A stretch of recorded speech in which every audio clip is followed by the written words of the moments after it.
Bonjour les amis. Tout comme vous, j'ai regardé Macron en Polynésie, n'est-ce pas? Donc c'est vrai qu'il y a beaucoup de choses. Je ne veux pas être l'anti-macroniste primaire quand même, mais je suis sûr qu'il y a énormément de vieux fachos qui étaient contents de constater que l'esprit colonial n'est pas complètement mort, parce que l'image de ce Parisien chez les Panou-Panou, elle vaut quand même son pesant d'or. En particulier, moi, ce qui m'a étonné déjà, au premier lieu, vous savez, moi, je suis comme vous, hein, je regardais les news ces 20 dernières années, et je savais que la Polynésie allait disparaître. Moi, je pensais qu'aujourd'hui, je m'attendais pas à ce qu'il soit en train de marcher sur du sol sec. Moi, je pensais que ça allait être Venise là-bas. Je m'attendais à ce que il soit en botte. Hein. Ils auraient pu au moins, je pense, hein, pour garder le narratif. Moi, j'aurais été président, vous savez ce que j'aurais fait? J'aurais fait ramener 2 citernes de pompiers. Hein, ils auraient arrosé comme ça. Hein. Puis j'aurais dit aux journalistes, hein, de toute façon, ils collaborent les journalistes. J'aurais dit, vous gardez l'image juste là. Hein. J'aurais mis des bottes en descendant d'avion, n'est-ce pas? Juste pour montrer que bon, voilà, c'est sérieux, quoi. Que les gars, ils vivent déjà dans l'eau au niveau des genoux, quoi. Et qu'il faut faire quelque chose. Non, non, le sol était normal, était comme chez vous, quoi, je veux dire normal. Déjà, donc ça c'était un premier point. Le deuxième point qui m'a étonné, c'était les couronnes funéraires, il l'a emballé façon momie. Le mec, c'était grotesque. Je vais vous dire un truc, moi imaginons, j'aurais été à sa place, j'aurais été célèbre, j'aurais eu de l'argent, j'aurais eu du pouvoir, et j'aurais eu surtout un service de sécurité, j'aurais eu des gardes du corps. Vous savez, les gardes du corps, c'est pas seulement quand tu te fais flinguer. Les gardes du corps, c'est pour t'éviter, entre autres, ce genre de déconvenus. Je veux dire, mais ils faisaient quoi, les gars?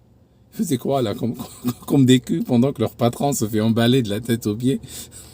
c'est, ces images-là, lui, il circule, il peut même plus bouger, là. Il est juste comme ça. Franchement, ils auraient dû lui donner un coup de pied et le balancer dans la flotte, juste pour voir s'il sait nager.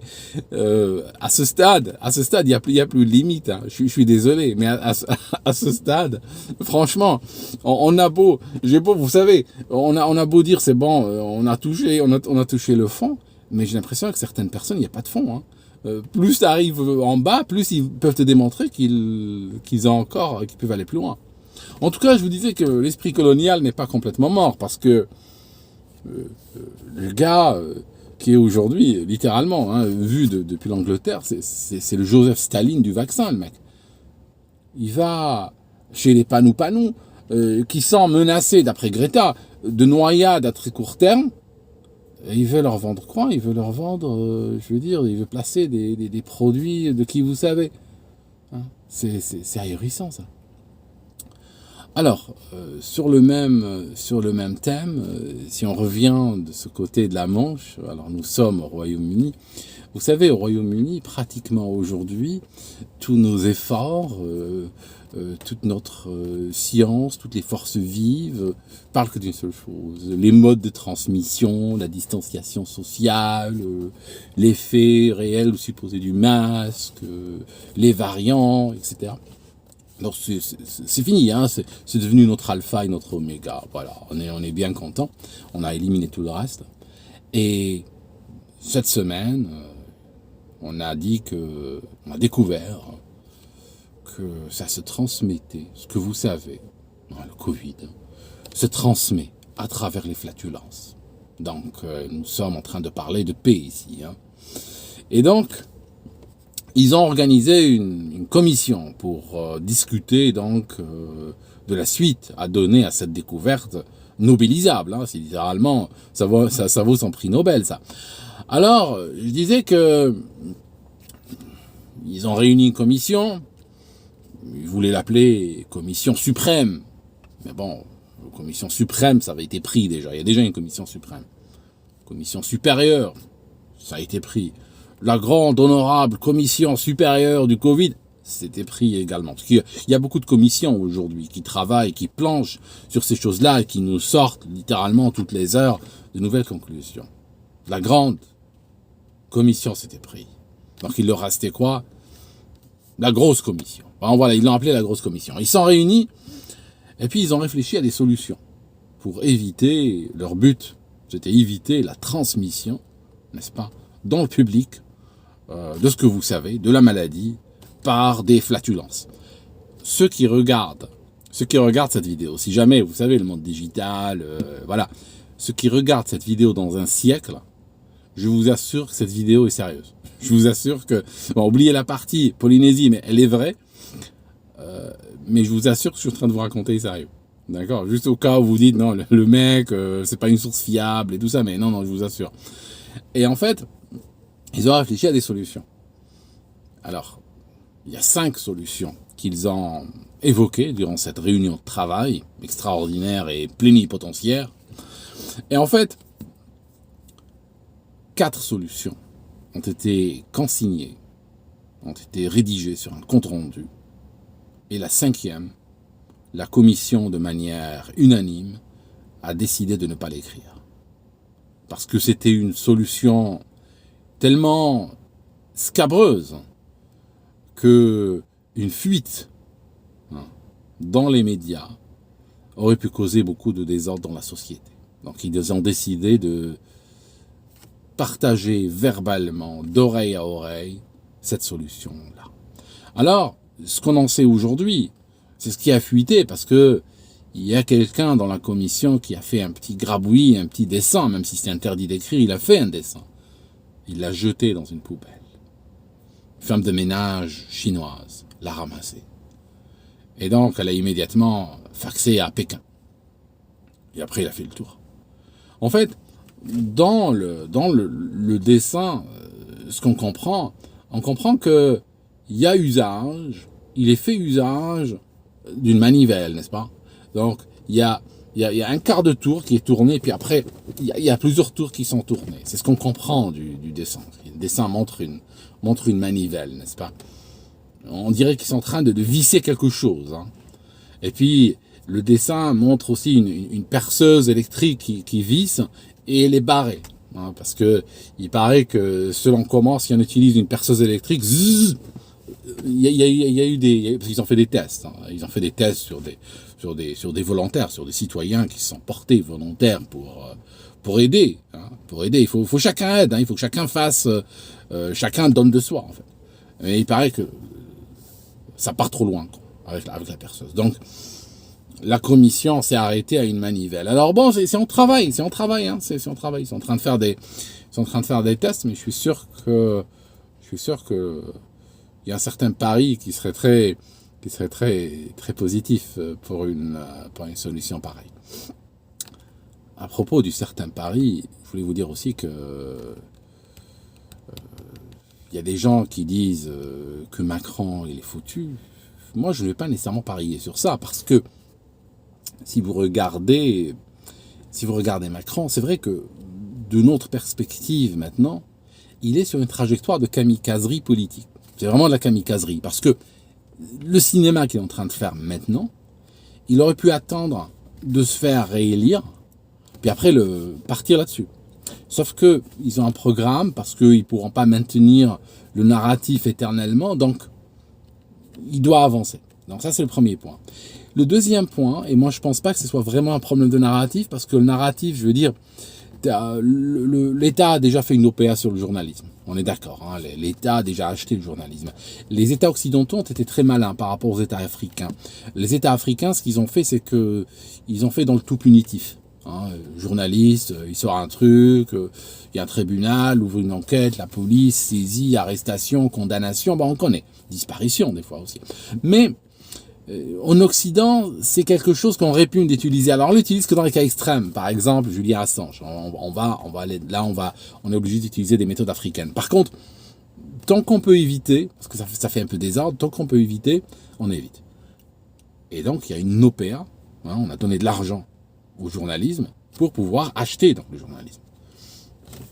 Je pense que c'est pas vraiment un problème de journalisme. Il aurait pu maintenir le narratif sans problème. Je crois que quand il a regardé les élections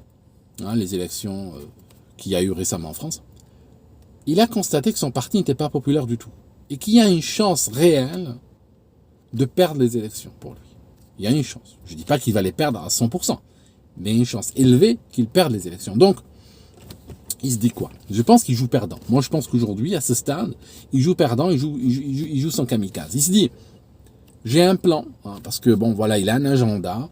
Moi, je pense, quand je regarde un peu ce qui se passe dans le monde, je pense que ça dépasse un petit peu sa tête. Je pense qu'il reçoit son agenda de l'étranger. Je pense qu'il reçoit son agenda de l'extérieur, parce on voit certains pays avancer exactement, prendre des fois les mêmes mesures, pratiquement la même journée. Donc, il a reçu son agenda. Et puis, lui, c'est un homme de conviction, c'est un illuminé, le gars. Hein. Le mec, c'est un illuminé. Et ce qu'il veut faire, il veut appliquer son agenda le plus vite possible avant qu'il parte. Ça, il veut le faire. Au moins, il veut pas faire sans Trump. Trump, il a beaucoup parlé, mais il n'a rien fait en réalité. Si vous regardez, on va pas aller sur Trump, mais il veut pas faire ça. Il veut pas parler, promettre, en particulier à ses commanditaires, et puis partir sans rien faire. Il veut au moins, il se dit, si je dois te sacrifier, si je dois être un président jetable, au moins que d'ici là, je fasse avancer un certain agenda. C'est ce qu'il est en train de faire. Néanmoins, je disais que je ne vais pas parier nécessairement sur Macron perdant les élections, parce que tout simplement, il n'a pas d'opposition sérieuse. Il n'a pas d'opposition crédible face à lui. Aujourd'hui, la seule opposition que j'entends, c'est une opposition qui dit, il ne fait pas assez. Il n'a pas assez confiné, il n'a pas assez vacciné, il n'a pas assez restreint, il n'a pas assez. C'est tout. Ça veut dire qu'en fait, il y a une opposition qui est complètement décrédibilisée, qui ne fait pas son travail d'opposition, de sorte que ce qu'on perçoit, on n'entend pas de voix. Hein. Je ne parle pas de Philippot par exemple, mais Philippot est très intéressant. C'est quelqu'un qui a réellement pris position claire et nette contre ce qui est en train de se passer, et pas depuis hier. Le problème, c'est que Philippot, aujourd'hui, ça reste une petite unité, un petit parti. Je ne sais pas s'il va croître de manière fulgurante d'ici le présidentiel. Il faut être réaliste. Il y a l'UPR, je ne sais pas ce qu'il dit. De toute façon, l'UPR est un parti de polytechniciens, qui est une critique en soi, hein, qui est, hein, c'est quand tu as un parti où bac plus 10 est souhaitable pour comprendre, c'est vrai que c'est bien, mais c'est pas quelque chose qui va parler aux masses. C'est pour ça que c'est un parti qui, à mon sens, ne parlera jamais aux masses. Mais en même temps, voilà, il n'y a pas de vraie opposition. De sorte que on peut avoir des élections avec 5% de participation, et puis si sur ces 5%, il y a 3% qui sont pour Macron, il passera. C'est tout. Vous voyez le truc? Mais on n'a pas entendu. Et ce qui est extraordinaire, c'est que on vit vraiment une époque où Macron enchaîne les mensonges, enchaîne les contre-vérités, enchaîne les mesures dictatoriales qui sont contraires à l'esprit de la loi, qui sont contraires à l'esprit de la Constitution, contraires aux valeurs françaises et même aux valeurs humaines, au-delà même de la frontière française. Je veux dire, aujourd'hui, quelqu'un qui serait dans l'opposition, qui voudrait attaquer les mesures de Macron, c'est comme tirer sur un éléphant dans un couloir. Il est là, le mec. Il est là, d'accord? Et il suffit de tirer la chasse et il part. Et personne dans l'opposition ne prend l'initiative de faire ce travail-là.